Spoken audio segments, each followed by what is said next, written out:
Mary, thanks for taking care of my daughter this past month. I'll pick her up tomorrow. What are you talking about? Kate, my sister-in-law, who had been traveling for a month, was still at the station as I could hear the train announcements in the background. Unlike my calm response, she started to panic. What? What are you saying? She should be with you. I left Rachel in your apartment garage. Rachel is her daughter, my niece. I haven't seen her. When did you leave her? Don't play dumb. I sent you a message, so there's no way you didn't know. I haven't received any messages. No way. That's impossible. Kate's voice turned shrill in panic on the other end of the phone. What are you going to do about this? I entrusted Rachel to you. You need to take responsibility if anything happens.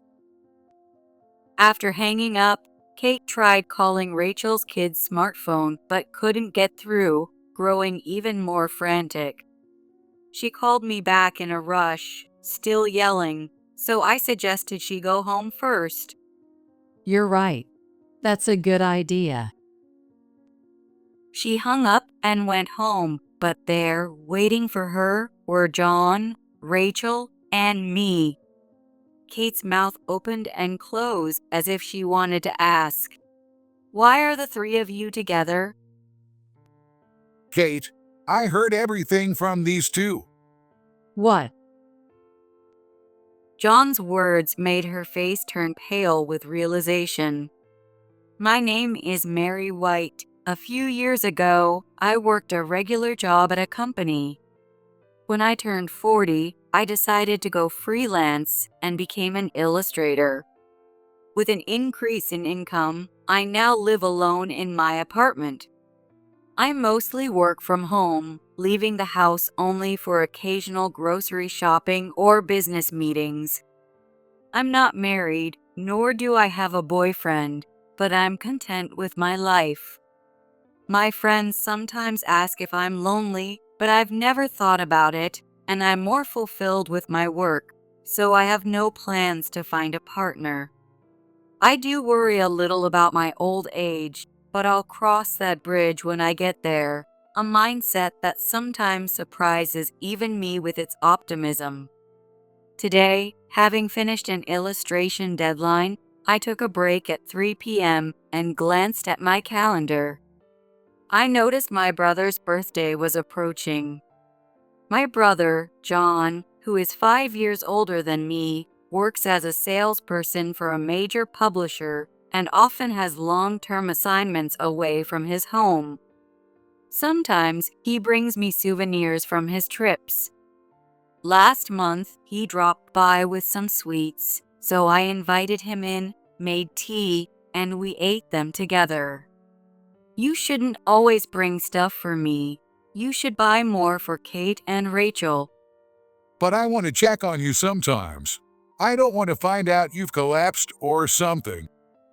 John has always been caring and a bit of a busybody, which is one of his good qualities. Kate and Rachel are John's wife and daughter, making them my sister-in-law and niece. I haven't told John, but I'm not very fond of Kate. She's very bright, always stylish with trendy nails and fashion, and gives off a glamorous impression. That's not a bad thing, and I don't mind it much, but she often makes snide remarks about me being single. At a family gathering during the Christmas holiday, when she found out I didn't have a partner, she laughed at me. Hey, do you think you can just put off marriage because you'll always be young and beautiful? Do you even know what a biological clock is? Marriage and relationships are personal choices. I don't think having a partner is necessary. When I said that, she laughed again. I don't know what she found so amusing. Maybe it was the alcohol, but she kept teasing me about the same thing, and it became tiring to deal with her. When I was choosing an apartment to live alone, being far from their place was a top priority because I was fed up with her. However, I got along well with my niece, Rachel. Rachel, who turned 10 this year, told me she goes to school with a cute light blue backpack. I haven't seen her with the backpack in person, but she mentioned it when she visited my place once. Mary, you're so good at drawing. Rachel watched me work on an illustration, amazed as she looked at the screen. I wish I could draw too. Oh, want to try? Can I do? Yeah, I've got plenty of time before my deadline, so you can try for a bit. Rachel eagerly took the pen and started drawing on the computer. What she drew on the screen was her light blue backpack. She mentioned how heavy it was because she also carried a tablet in it. I admired how responsible she was, especially since she also carried a water bottle in the summer, despite being so small. According to Rachel, Kate was a stay-at-home mom, and whenever John was away on business trips, she would indulge herself. For dinner and lunch on school holidays, she would buy and eat takeout meals. I do the laundry most of the time. Sometimes Mom does it. Really?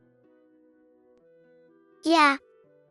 And she gets really mad if my shoes are muddy after sports class. Why? What does she do at home? She's always on her smartphone or watching TV. To avoid her mom's mood swings, Rachel would either stay in her room or go to the park or library. Hearing this made me question Kate's parenting, but I was unsure if it was my place to say anything. During another family gathering, I saw Kate harshly scold Rachel for spilling tea or something. I thought it was unnecessary to get so angry over something that could be wiped up with a cloth. Mom is scary. She gets mad no matter what I say, so I can't say anything. That day, when Rachel drew her light blue backpack, her quiet comment stuck with me like a splinter. I remembered it was a nice weekend day when Kate had left Rachel with me because she was going on a day trip with her mom friends. I never imagined I would get a similar message on my smartphone a few days later. The leaves in the nearby park had turned fully red, and the cold was starting to make me long for the sun. When I returned to my apartment after running an errand, I saw a girl standing alone by my parking lot. She was wearing a light blue backpack and had half her face covered with a mask, but I recognized her immediately. Rachel? Her anxious eyes met mine. It was indeed Rachel. What are you doing here alone, and with all this stuff? A small suitcase sat beside her, making it look like she had run away from her home. My mom told me to go to Mary's house. Seeing my confused expression, Rachel pointed to my bag and said, "Your phone." Maybe there was a message on my smartphone. I quickly pulled it out of my bag and, sure enough, there was a message from Kate. Mary, sorry for the short notice. I'm going on a trip with my friends for a month starting today. Please take care of Rachel. After reading the message, an involuntary "ha" escaped my lips, but I quickly closed my mouth. I was confused, but seeing Rachel equally bewildered, I decided to bring her inside first. After taking off her mask, I noticed her cheeks were as red as apples, and her hands were ice cold. I made her some hot cocoa and offered her some snacks while listening to her story. Rachel had been in her room drawing in her notebook until just a little while ago. Kate had entered Rachel's room without knocking, handed her a carry-on suitcase, and said, Rachel, you're going to Mary's house now. I won't be home for a month, so pack your backpack too, okay? Well, okay. Rachel quickly packed her notebook, pen case, textbooks, and tablet into her backpack. Meanwhile, Kate was on the phone, sounding very excited. Oh, really? That's great. Hey, are you already drinking? That's too early. Kate's excited voice echoed throughout the house. From downstairs, Rachel could hear her mom's unusual, giggling laughter, which made Rachel cover her ears. After the call, Kate returned to her normal voice, took Rachel to her car, and dropped her off with her luggage. When Rachel got out of the car, Kate had told her, "You're staying with Mary for a month, so be a good girl," and left her to wait for me under the cold sky. Even though the sun was out, it was already quite cold. Thinking about what could happen if Rachel caught a cold made me angry. But does your dad know about this? I don't think so. Mom doesn't seem to talk to him much, She said while munching on chocolate cookies. I thought it was cute seeing crumbs on her cheeks, but I also felt it was wrong not to tell my brother John about this situation, so I decided to call him later. You know, Mary, I don't want to stay with Mom anymore. Rachel suddenly said, staring at the rim of her juice cup. Just moments ago, she was happily eating cookies, but now she looked deeply troubled, not like a typical 10-year-old. Why? Because Mom always gets mad, throws trash cans at me, and I hate it. She throws trash cans? I don't do anything wrong. She just says I'm in the way or tells me to get lost and throws things. My teachers at school don't believe me when I tell them. I'm tired of it. Big tears started falling from her eyes. It must have been really tough for her. She cried, and I just kept rubbing her back and handing her tissues until she calmed down. What she was going through was clearly not normal. Convinced of this, I decided to first call John and discuss whether he could come back. I stepped away so Rachel couldn't see me and began to use my smartphone to explain the situation. As I thought about how to explain everything, an idea came to me. Okay, this might work. I muttered to myself as I dialed John's number. What? Rachel? Yeah. What? Hearing my story, John sounded pretty shaken, his voice slightly trembling. At first, he tried to make a joke, saying it wasn't funny, but when he realized I was serious, he listened attentively. When I told him my plan, he agreed and said he would adjust his work schedule to help out. All right, I'll take care of Rachel. I hung up the phone, then deleted Kate's message from my smartphone. I glanced back into the living room, wondering if Rachel had calmed down, and slowly made my way back. Tonight, I'll splurge a little and make her something delicious. Thinking that, I took each step back to the living room.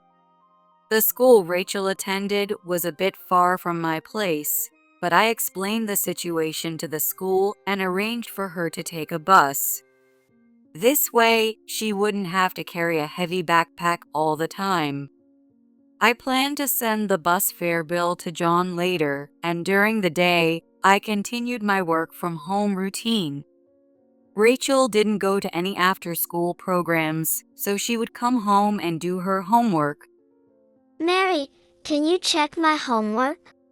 I was surprised, thinking her teacher should do that, but Rachel said otherwise. My friends' moms all check theirs. I always did mine by myself. I realized Kate really only thought of herself, and I grabbed a red pen. After grading her papers, it was time to prepare our dinner. When I went to the kitchen, Rachel followed me closely, her eyes pleading to help. Today, we're making meatloaf. Could you start by peeling some onions? Sure. Rachel peeled the onions quickly and followed my instructions to the letter. I wondered if she had learned this somewhere, but didn't have time to ask as the meal came together. Days passed this way, and before we knew it, the month had flown by. Looking at my calendar, I thought it was about time and, as expected, my phone rang with a call from Kate. Mary, thanks for taking care of Rachel this past month. I'll pick her up tomorrow. What are you talking about? I responded calmly. Kate, who had been traveling for a month, was still at the station as I could hear the train announcements in the background. What? She should be there with you. I left Rachel at your apartment, so you can't say you don't know about her. I haven't seen her. When did you leave her? Don't play dumb. I sent you a message, so you definitely know. I didn't get any message. Didn't you send it to someone else? No, no way. That's impossible. Kate started to panic, her voice shrill on the other end of the line. What are you going to do about this? I entrusted Rachel to you. If anything happens, you're responsible. I'll call Rachel's phone. Shrieking in a sharp voice, she abruptly hung up the phone. A little while later, the phone rang again, and Kate started yelling at me once more. It seemed she had tried calling Rachel's kid's smartphone but couldn't get through, and she was still panicking. Kate, why don't you go home and calm down first? You're right. That's a good idea. I'll go home now. She hung up, but I could still hear her arguing with a man, though it was too faint to make out. The room fell silent, like the calm before a storm. When Kate got home, I heard her rushing down the hallway with heavy footsteps. She burst into the living room, her face twisted in anger, but then she stopped, stunned, her face turning pale. John, Rachel, and I were all in the living room. Kate's mouth opened and closed as if she wanted to ask, "Why are the three of you together?" But she was too shocked to speak. Kate, I heard everything from these two. I also heard what you said on the phone. What? I put the call on speaker so everyone could hear. It seemed better to discuss everything openly. By the way, Rachel's smartphone was turned off, so it's no wonder Kate couldn't reach her. How could you do this to me? That's my line. I said I didn't know earlier, but Rachel has been staying with me for a month. How could you just leave her in front of my place and go on a trip? I told you in a message. That's not the point. Then John spoke calmly, choosing his words carefully. Both of you calm down. Rachel's here too. Kate, you really left Rachel and went on a trip by yourself? Your outfit and luggage say you just got back. Kate was wrapped in a warm coat and dressed in neat, going-out clothes. Her suitcase was bulging, probably filled with souvenirs and clothes she had bought. She didn't deny it, but started making excuses. I did go on a trip, but housewives need a break too. Every day, it's the same thing. Laundry and cooking, over and over. It gets stressful. Can't you let me have some fun with my friends? Are they the ones in these emails? I handed her some printouts. The printouts contained messages between Kate and her suspected lover, discussing travel plans and other details. The messages weren't just recent. They had been exchanged frequently since last spring, and on the day I had Rachel for just one day, Kate had gone on a short trip with this person. The day trip with her mom friends was a complete lie. Kate covered her mouth, realizing she had been caught. A few hours before Kate arrived, Rachel had asked me to check the computer Kate used, and I had found this evidence in her email inbox. Rachel had often seen her mom looking at her smartphone and exchanging messages, and at some point, she began to suspect that the person on the other end might not be her dad. Her suspicions were confirmed when she saw the name of a man she didn't know on her mom's phone while she was asleep. She also occasionally overheard a male voice on the phone that wasn't her dad. 6 months ago, Rachel had told me that her mom was having an affair. I was skeptical until Kate suddenly announced her trip a month ago. But after checking her computer just now, I realized Rachel's intuition had been correct. Looking at John, I saw him trembling quietly but visibly. How could you do this? I trusted you, and you abandoned Rachel to marry while you went on a trip with your lover? John's fists shook as he confronted Kate. You've got it all wrong. He made me go on that trip. I had no choice. Forced? You left this house for a month for such a reason? Come up with something better. I was threatened. Believe me. Rachel, you believe me, don't you? Rachel, suddenly addressed, remained calm and responded matter-of-factly. Mom, you were so happy on the phone before you left. You made me do all the cooking and cleaning, and you just slept and lazed around. Seizing the moment, Rachel pursed her lips and glared at Kate. And you told me to go to bed early and not stay up late, but you went out in the middle of the night, came back in the morning, and slept on the floor. It was ridiculous. Hearing this, John pressed on. Going out at night? You mean she was partying? No. Rachel, be quiet. I quickly showed John a photo on my smartphone. It was a picture I took a few months ago, showing Kate heading out in a flashy outfit late at night.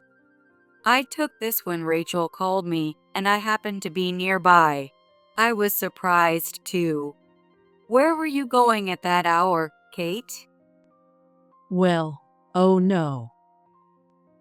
Seeing the photo, Kate realized she couldn't lie anymore and collapsed to the floor. I can't believe this. I can't trust you with Rachel anymore. I'm filing for our divorce. I'll also be seeking alimony. You can stay with your lover. John turned his back on Kate, shoulders slumped. Divorce? No way. Don't you care that Rachel will be without a mom? Rachel, what do you think? Help your mom. No. Absolutely not. Mary is more like a mom to me. Seeing her beg her child like that made me feel ashamed for her, but Rachel firmly rejected her. While I was taking care of Rachel, I made as much time as possible to spend with her, talking about her school, hobbies, and dreams for her future. Cooking together was, of course, one of those activities. Don't worry, Kate. I'll make sure Rachel is happy, I said with a smile, and Kate, defeated, said nothing more. 6 months later, John and Kate finalized their divorce, and John got full custody of Rachel. Kate was taken back to her hometown by her parents. The man she met online, her affair partner, disappeared as soon as he learned of her divorce, cutting off all communication. By the time Kate realized she had been used, it was too late, leaving her with only hefty alimony and child support payments. Her savings were insufficient, and her parents had to cover more than half of the payments. Because of this, her parents kept a strict watch on her, preventing her from going out at night. Despite this, she would eventually have to find work, but that was no longer our concern. Rumors spread in her hometown about her returning after her divorce without taking custody of her own daughter, causing people to look down on her whenever she went out, so she rarely left the house. Even so, she wouldn't be able to avoid working forever and would eventually have to re-enter society. But beyond that, neither John, Rachel, nor I know what happened to her.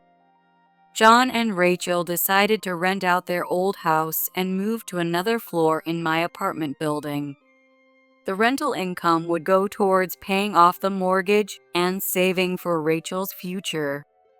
I started visiting them almost daily. John regretted being away on his business trips, neglecting his family, and focusing too much on work, so he decided to change his job. Changing careers in his 40s was challenging, but he had excellent sales performance and communication skills, making him well qualified for a higher position. As a result, his job search didn't take long, and within about 6 months, he received offers from 2 or 3 companies and started working at one of them. I was surprised to learn about his capabilities, but he had always preferred field sales at his previous company and had gently declined promotion offers. I thought staying in the same office all the time would be boring. Is that why? But your new job is fully remote, right? Yeah, but I get to talk to lots of people, so it's interesting in its own way. And most importantly, I get to be with Rachel. Rachel still goes to school with her light blue backpack. Moving meant that the school district changed, so Rachel had to transfer schools. I thought she might be sad about leaving her close friends and teachers behind, but Rachel seemed surprisingly unfazed and actually appeared to be enjoying her new school life. Rachel, have you gotten used to your new school? While we were making our dinner together, I asked, and Rachel giggled. Yeah. I made a friend in the class next door. Already? That was fast. She blushed and nodded again. Yeah, we're going to make meatloaf at her house soon. That sounds fun. Yeah. Seeing her smile brightly, like a flower in bloom, made me smile too. Her dream is to open her restaurant. I thought it was impressive for a 10-year-old to have such a clear dream, and then Rachel explained the reason. My friend, like me, doesn't have a mom who cooks for her, so she makes her own meals. She said she wants to cook for people like us who don't have someone to make food for them. Really? Yeah, I want to be able to do that too. That's why I'm practicing making meatloaf. Her innocent smile gave me a mix of emotions, but I quickly put on a smile and said, "That's great. Your meatloaf is delicious, Rachel. I'm sure lots of people would love to try them." Yeah, I hope so. Seeing Rachel looking forward like this, she seemed so resilient and bright. Her dreams won't just stay as dreams or fantasies. I look forward to the day when Rachel grows up and opens her own restaurant,